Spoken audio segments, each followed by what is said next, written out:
साल 2022 बीतने को है, फिर नया साल यानी 2023 शुरू हो जाएगा। नए साल की शुरुआत के साथ में कई बदलाव और नए नियम भी देश भर में लागू हो जाएंगे। इसमें बैंक लॉकर और एलपीजी सिलेंडर से लेकर गाड़ी खरीदने से संबंधित कई नियम शामिल है, जिसका सीधा असर आम आदमी की जिंदगी और वित्तीय सेहत पर पड़ेगा। इसलिए इन बदलावों के बारे में आपको पता होना बेहद जरूरी है। तो चलिए आपको इन नए बदलावों और इन नियमों के बारे में बताते हैं। वैसे तो हर महीने की 1 तारीख को कई नियमों में बदलाव होते हैं, लेकिन साल के पहले होने वाले बदलाव ज्यादा गौर करने वाले होते हैं, क्योंकि इससे पूरे साल का अंदाजा लगाया जा सकता है। साथ ही ये बदलाव लोगों की जिंदगी पर भी खास असर डालते हैं, क्योंकि इन बदलावों से आम आदमी की जेब पर असर पड़ता है। 1 जनवरी 2023 से होने वाले प्रमुख बदलावों में गैस सिलेंडर, सीएनजी और पीएनजी की कीमत, बैंक लॉकर से जुड़े नियम, एचडीएफसी क्रेडिट कार्ड और जीएसटी ई इनवॉइसिंग शामिल है।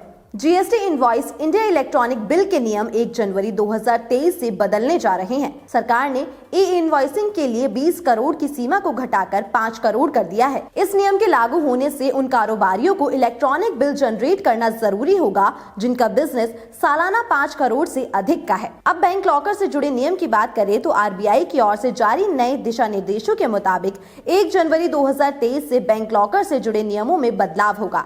नए नियमों के तहत बैंक लॉकर का इस्तेमाल करने के लिए बैंक के ग्राहकों को नए लॉकर समझौते पर हस्ताक्षर करना होगा। इससे बैंक ग्राहकों के साथ मनमानी नहीं कर पाएंगे और इसके बाद बैंकों की जिम्मेदारी और भी बढ़ जाएगी, क्योंकि अगर लॉकर में रखे किसी ग्राहक के सामान को किसी भी वजह से कोई नुकसान पहुंचता है तो ये बैंक की जिम्मेदारी होगी। बता दें कि बैंक से ग्राहकों को 31 दिसंबर तक एग्रीमेंट साइन करना होगा। इसके जरिए ग्राहकों को लॉकर के नियमों में बदलाव के बारे में जानकारी एसएमएस और अन्य माध्यम से दी जाएगी।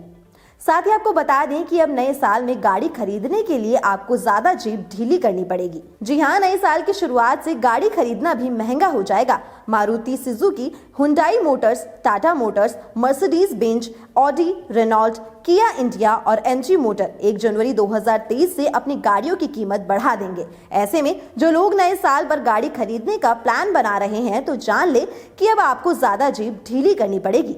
टाटा ने अपनी कमर्शियल गाड़ियों की कीमत जनवरी 2030 से बढ़ाने का ऐलान भी कर दिया है। वहीं अब क्रेडिट कार्ड से पेमेंट पर मिलने वाले रिवॉर्ड्स पॉइंट्स के रूल्स भी चेंज हो जाएंगे। प्राइवेट बैंक एचडीएफसी ने अपने क्रेडिट कार्ड के नियमों में बदलाव करने का फैसला किया है, जो 1 जनवरी 2030 से लागू हो जाएगा। अगर आप इस बैंक का क्रेडिट कार्ड इस्तेमाल कर रहे हैं तो फिर ये बदलाव आपके लिए जानना जरूरी है। एचडीएफसी क्रेडिट कार्ड के पेमेंट पर मिलने वाले रिवॉर्ड पॉइंट्स और फीस स्ट्रक्चर के रूट चेंज होने जा रहे हैं। इसलिए सभी रिवॉर्ड पॉइंट्स का भुगतान आप 31 दिसंबर 2022 तक कर लें। साथ ही एसबीआई ने अपने सिंपली क्लिक कार्ड होल्डर्स के लिए भी कुछ नियम बदले हैं, जो साल की पहली तारीख से लागू होंगे। अब बात करें एलपीजी गैस सिलेंडर की, तो नए साल की शुरुआत में एलपीजी सिलेंडर के दाम में इजाफा हो सकता है। इसके अलावा सीएनजी और पीएनजी के दाम में भी बदलाव हो सकता है। वैसे तो तेल और गैस कंपनियां हर महीने की 1 तारीख को दाम में बदलाव करती है, लेकिन नए साल पर सरकार की ओर से आम आदमी को राहत मिलने की उम्मीद भी जताई जा रही है। ऐसा इसलिए भी क्योंकि बीते कुछ समय से कच्चे तेल की कीमतों में गिरावट देखने को मिल रही है। इसके चलते नए साल पर पेट्रोल की कीमतों में गिरावट देखने को मिल सकती है। इन बदलावों के अलावा 1 जनवरी 2023 से फोन निर्माता कंपनियों और इसका आयात निर्यात करने वाली फर्मों के लिए भी नया रूल आएगा। इसके तहत कंपनियों को हर फोन के IMEI नंबर का रजिस्ट्रेशन जरूरी होगा। दूरसंचार विभाग ने IMEI से छेड़छाड़ होने के मामलों पर लगाम लगाने के लिए तैयारियां की है। जो फोन विदेशी यात्रियों के साथ बाहर से आए हैं, उनका भी रजिस्ट्रेशन अनिवार्य होगा। तो ये कुछ बदलाव हैं जो नए साल से होने वाले हैं। तो उम्मीद है आपको ये जानकारी पसंद आई होगी।